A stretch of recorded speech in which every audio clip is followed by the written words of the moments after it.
for the whistle. There's too much socializing going on. Good job. Good afternoon, everybody, or 3 minutes till noon. We are so pleased, the Joliet Chamber is so pleased to have everyone here today. I am not Denise Winfrey, the actual Master of Ceremonies for today. She had an emergency to attend to. I'm Kristen Hamilton, the board chair for 2024, and just want to welcome everyone to this wonderful event honoring Kelly Rohder Tonelli as our 2024 award recipient.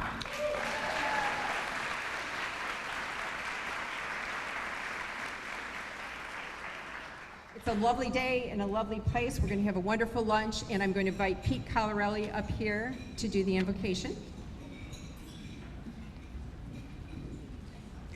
I fixed this for you. Thank you. Yes, ma'am. All right.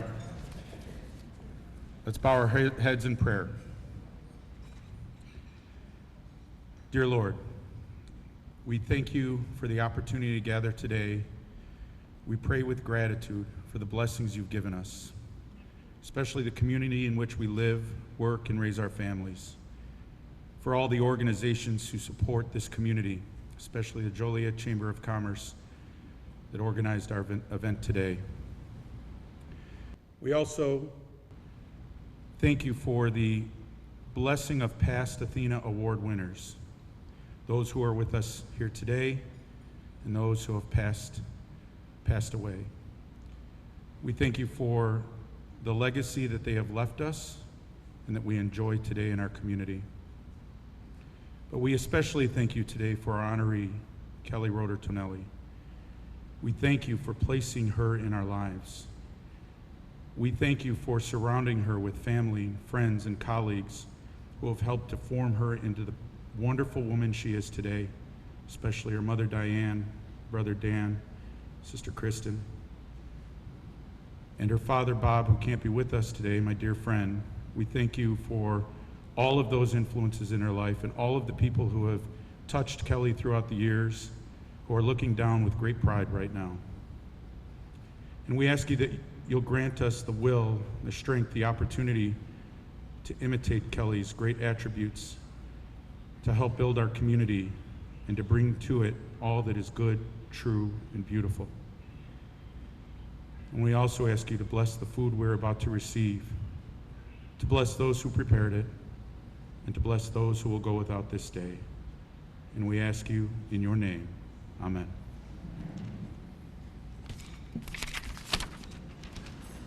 And the last word before we start our lunch today is we would like to say thank you to previous award winners of the ATHENA Award who are with us today. Would you stand up so we can give you a round of applause? Anybody who's a previous, thank you so much.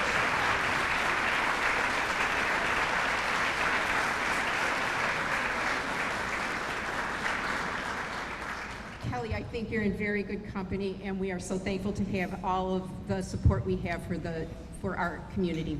So enjoy your lunch, please. We'll be back in a bit.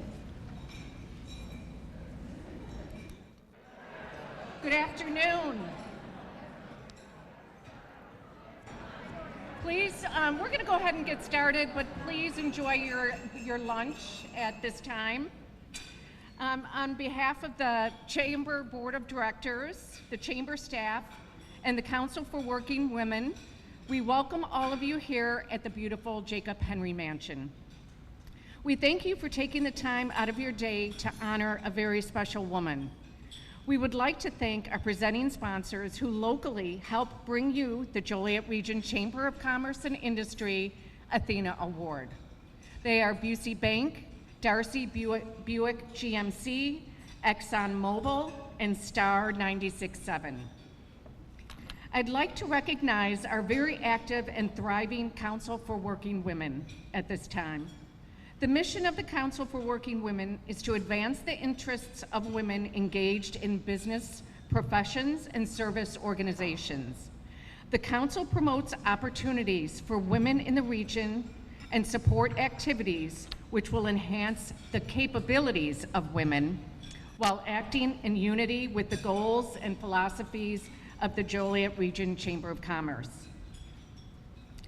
Over 8,200 leaders have been recognized with the ATHENA Leadership Award in 500 regions, representing 48 states and 11 countries since 1982. Today we celebrate our 36th Joliet Chamber ATHENA Award. The statue, which is right over here, being presented today has intentional meaning. The marble base on the statue represents the recipient's solid foundation. The unique texture of the bronze body of the statue differ on each sculpture. The cut crystals symbolizes the facets of human character, and viewed from various angles, it shows outstretched arms that express celebration of achievement and reaching out to others. A last note about the sculpture is that each one is numbered as one of a select edition. So our recipient today is numbered 8,267, which makes her the 8,267th recipient.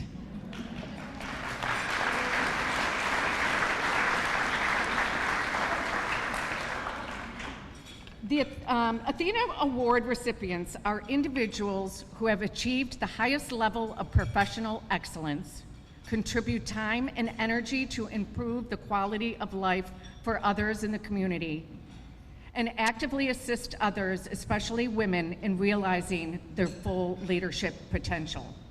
For 36 years, the Joliet Chamber has continued the tradition of announcing the esteemed list of past recipients. For those recipients that are here today, please stand when I announce your name. We begin with Jean Hansen, 1998, Mary Jane Brancato, 1989, Linda Phillips, 1990, Helen Harshbarger, 1991, Dr. Louise Coleman, 1992, Deborah Condotti, 1993, Helen Ross, 1994, Dr. Carolyn Engers, 1995, Marianne Gallagher, 1996, Joanne Amick, 1997, Jan Larson, 1998, Mark Gibson, 1999, Sister Mary Frances Seeley, 2000, Laura McGuire, 2001, Maura Gompengar, 2002, Judge Dinah Archambault, 2003, Carmen Morales, 2004, Sandra Cowgill,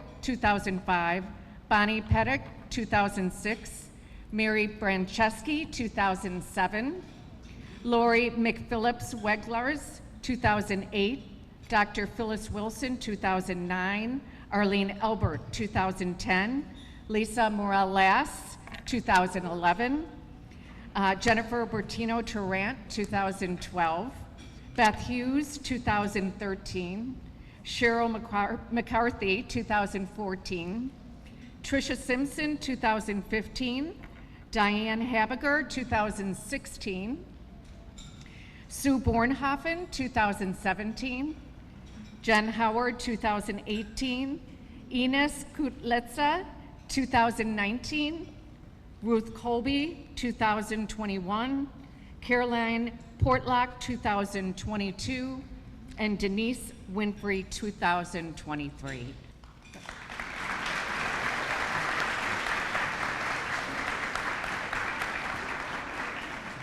So today I have the pleasure of introducing our 2024 recipient, Kelly Rohder Tonelli.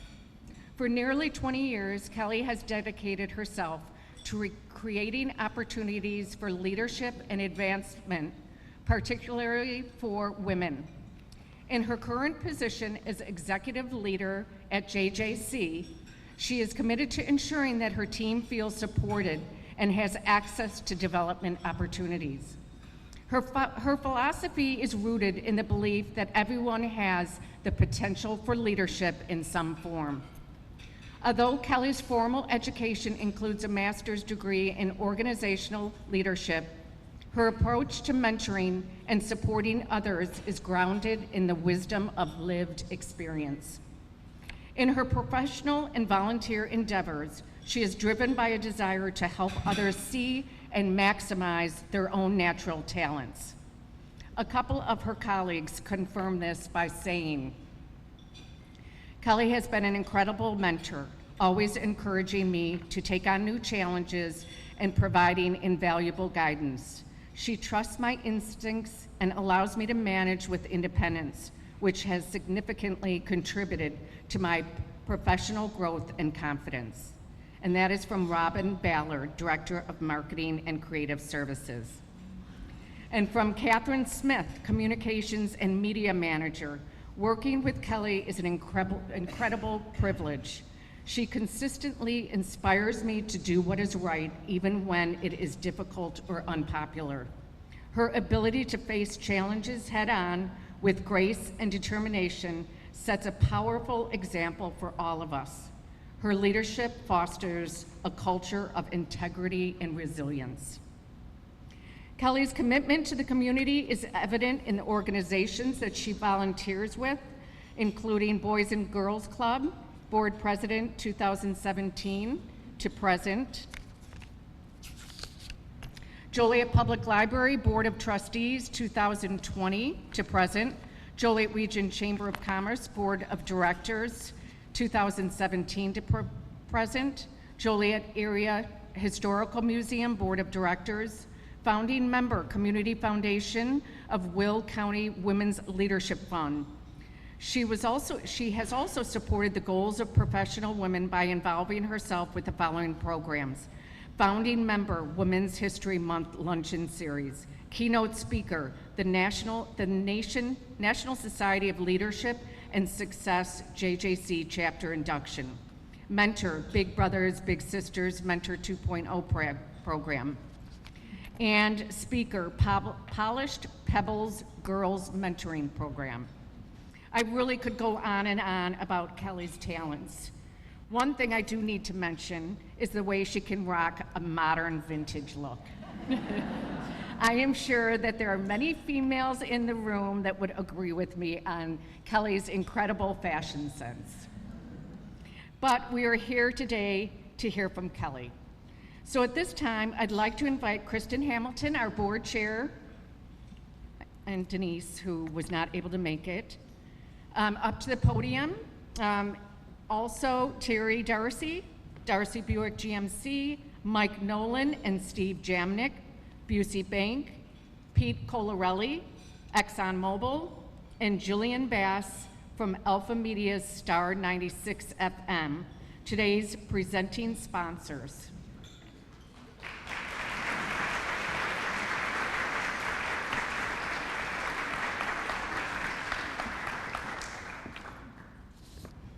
So at this time, please give a warm welcome to Kelly Rohder Tonelli.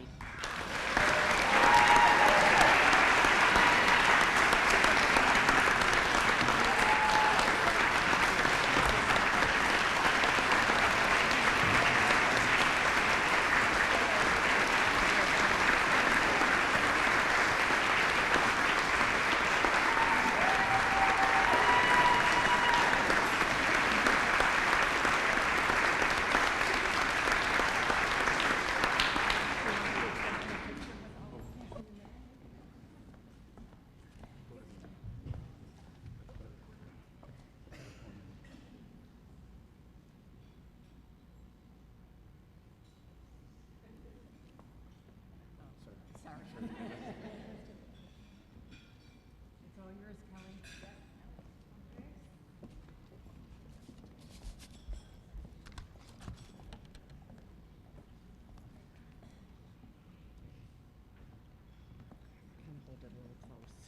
Okay.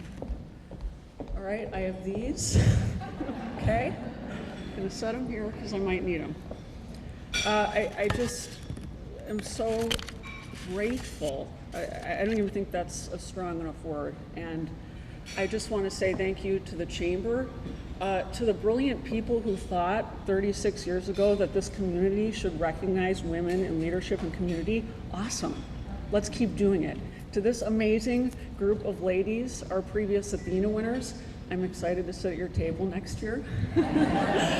I'm joining a wonderful group of women that I've looked up to for a long time, so thank you for being here. Real quick story, thank you to Pete Colorelli for doing the invocation. When Jen said that I should choose who that was, I had no idea, okay? And I thought, who better to do that than Pete? Because I want to share this with you. Not only do Pete and I work alongside each other in a lot of things in the community, right? But Pete also worked with my father, who passed away, at Citgo Refinery for many years. So I thought, what a perfect blend of a little bit of my personal life and what I do here in the community. So thank you, Pete. And then also, my dad gave Pete a nickname when they worked together at Citgo Refinery, okay? And I'm gonna tell you what that is. And if you wanna know the origins of it, you gotta ask Pete, okay? Easy Street Pete, okay? Easy Street Pete Colorelli. Ask him. All right, so full disclosure, part of my career has been to write speeches for other people. I served as a strategic communications advisor to organizations, to executives, and for the absolute introvert that I am, that's been a winning combination. I write, I communicate, I strategize, I empathize, and then I stay out of the limelight, okay? But here I am, standing before you and feeling insanely humbled and embracing this prestigious honor. The love and support in this room and in the notes and cards I've received over the last few weeks have completely overwhelmed me, invigorated me, and reminded why I choose to live here and work here and give service to this community, to Joliet and to Will County.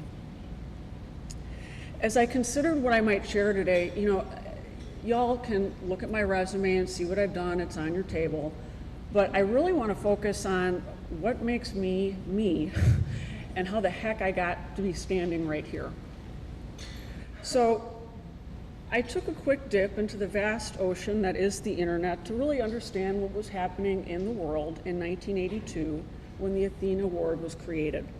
There are a couple things I came up with. The Vietnam Veterans Memorial was dedicated in Washington, D.C. The compact disc, or the CD, was introduced. The first artificial heart implant was accomplished at the University of Utah. Iconic films like E.T. and Gandhi were hits at the box office. Time magazine named The Computer as its Man of the Year. Michael Jackson's epic album Thriller was released. And Kelly Jean Rohder was born on January 19th, 1982 at St. Joe's Hospital. Love you, Mom. These events mark 1982 as a significant year across different domains of history, culture, and technology. While Time magazine wouldn't add Woman of the Year or transition to even Person of the Year until 1999, I believe the establishment of the International ATHENA Award in 1982 was a clear signal to women that we belong, our impact in leadership and service is valued, and our voices matter. Speaking of having a voice, let me ask, think about this. Can you all remember what your first word was? Okay. My mom likes to remind me that my first word was not mommy, not mama, not even hello. My first word was no. I'm sure as she flipped through her brand new copy of Parenting the Strong-Willed Child, my mom seriously wondered what was in store for her firstborn daughter and child and for her sanity. Here's the thing though, what was presented as strong-willed when I was little evolved to what I believe is resilience in my adult life. I can tell you that without the resilience I learned directly from my mother, especially the mental and emotional resilience, I simply would not be standing here. My mom grew up in what would become to be known the first generation of latchkey kids, as her parents worked overtime as factory workers, bank tellers, janitors, leaving her to do many things on her own at a young age. As each generation does, they want better for their children, and I think many of you understand that and know that intimately. For my parents, this meant my dad started work at the local refinery at 20, where work and pay were stable, and he would spend the rest of his working life, 35 plus years, until his untimely death in 2016.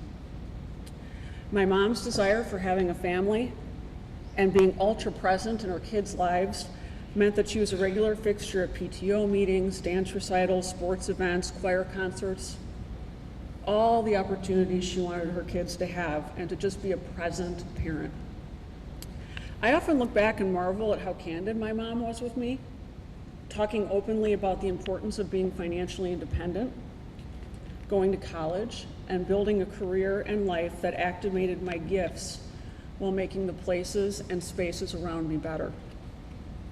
While I am a first-generation college student, it's important to know this. My mom started taking classes at JJC in her 40s with the goal to become an elementary school teacher. It took her 7 years to complete her associate degree because she still had my brother and sister at home. She did it, sometimes with her teachers allowing her to bring my little sister, and so she could sit quietly in the corner of the classroom and my mom could go to class. She went on to get her bachelor's degree and taught special education for 15 years in the Plainfield School District. This was the resilience and bravery she had talked to me about for all those years, personified. Despite the clear expectation from both parents that I go to college and turn out with a great degree and get ready to take on the job market, I did not enter my career with the goal of being an executive leader. The idea of that felt stressful and it felt unattainable. Years of grade school report cards characterized me as a talented reader and writer with subpar basic math and science skills, occasional tardiness, and the need for improvement in my self-confidence. Fast forward 35 years, a lot of that still exists, okay? I can't readily calculate a tip at a restaurant for an amazing server, and given the early, Kelly needs to work on her self-confidence comments from teachers over the years, I do from time to time question my self-worth and my ability to lead.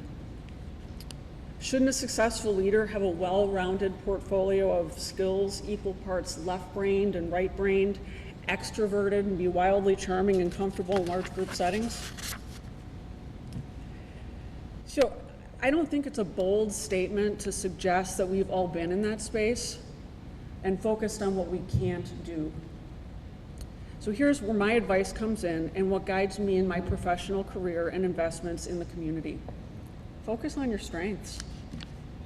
Don't operate from a deficit model, focusing on everything that you think needs improvement. Operate understanding the natural strengths that you bring to the table. This was a philosophy shared with me by a former JJC president and mentor, Dr. Gina Prue, and it changed my life. It absolutely, completely flipped my perspective about what I was capable of. It also built my sense of confidence and, frankly, my pride. While I didn't report to the president at the time, Gina often talked to me, encouraging me to consider leadership roles at the college. I would quickly follow with my usual response of, "Thank you for thinking of me in this way. I don't think I can do that."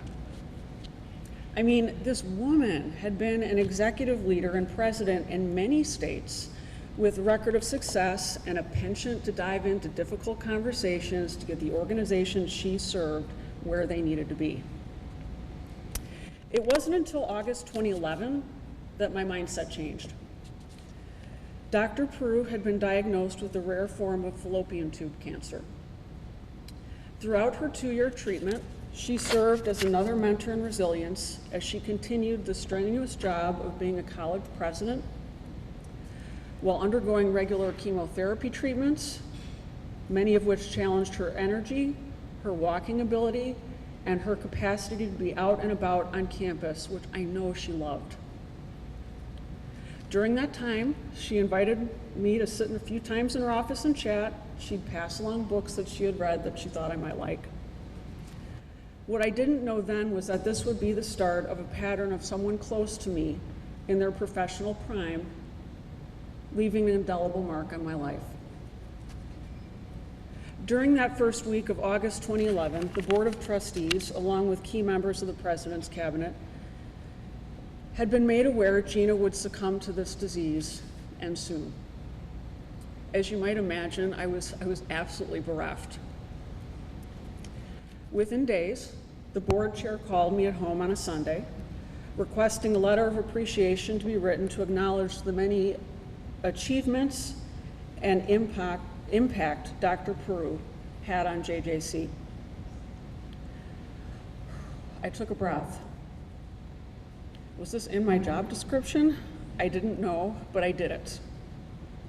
The idea was that the board chair would visit Gina in hospice, read the letter of appreciation to her, outlining her accomplishments as JJC's first female president. It's not an understatement to say that I wept while trying to find the words to properly revere the selfless, visionary, smart, holistic person that she was. The day of the visit was humid and gray. I sat in my little apartment, anxiously awaiting for a call from the board chair to share what had happened. When she called, she shared this. She read the letter to Gina at her bedside. They had an emotional moment and hugged after the letter was read. And then Gina, without missing a beat, asked if I had written the letter. The board chair said yes, and they shared a moment of laughter and appreciation that I had been able to capture their relationship honestly and with mutual respect with my words. In telling the story now, I realize it completely shaped me. Dr. Gina Peru passed away on August 12th, 2011. And you know what I did? I gathered up all the seeds she had planted in my mind, and shortly thereafter was appointed to my first leadership role at JJC. 3 promotions and 13 years later, I still nod to her and wish I had the chance to personally tell her that the belief she had in me drives me today. She showed me the way. She focused on my strengths and worked to help me believe in myself to pursue more leadership opportunities. You know what? You can have access to all the education in the world, but we all deserve those guides, those shamans, the people who see you and work with you to understand what's possible. So I've referenced my mom, I've referenced Gina, but gosh, the immense network of people, most of whom are in this room right now, have done amazing things for me. They've been there for me in dire times, exciting times, bust a gut, funny times. And it's them who have kept me committed to my mission. I'd like to recognize my team at the college, all of who are here today. Wave, hi guys. You're not shy, come on. I know you're not, wave.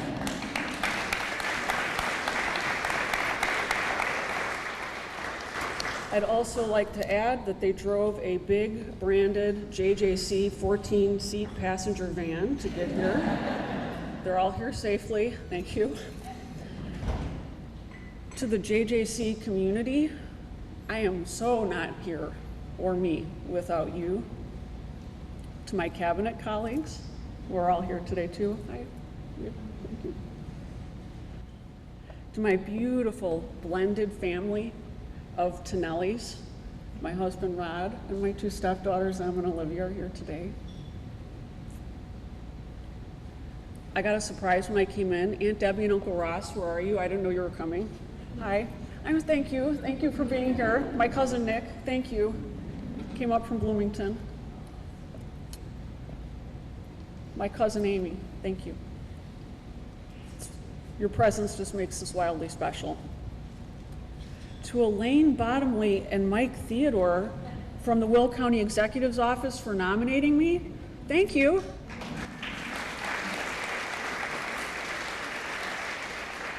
I want to say to them, and they are emerging leaders, and to the rest of the emerging leaders in this room, don't stop.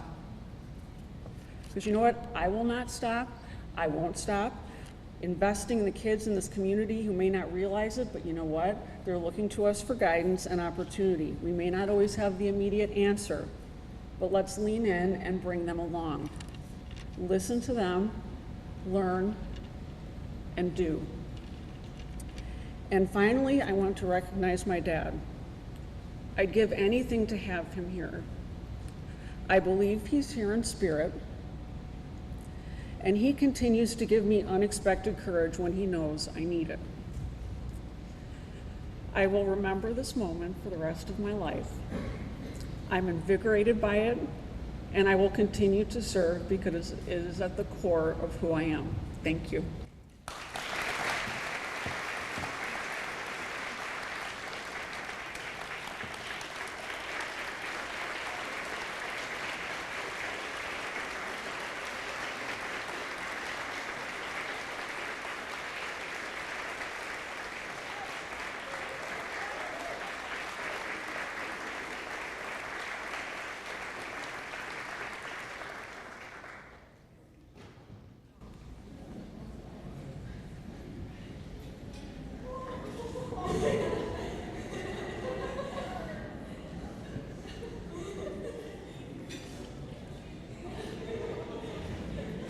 Kelly's sister Kristen, a good name, is on FaceTime, I think, right now. So she's getting the grand tour of everybody who's here. Thank you so much. This is why we're here. This is why the Chamber and the Council of Working Women do this. Our sponsors, our community partners. We are so thankful to be here and celebrate with you, Kelly. Another round.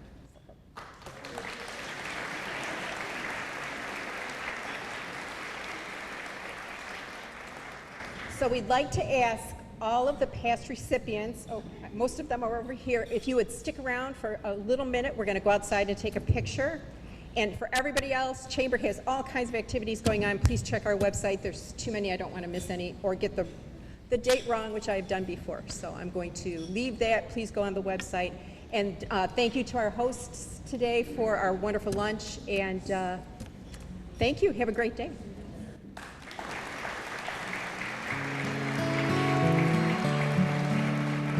Thank you.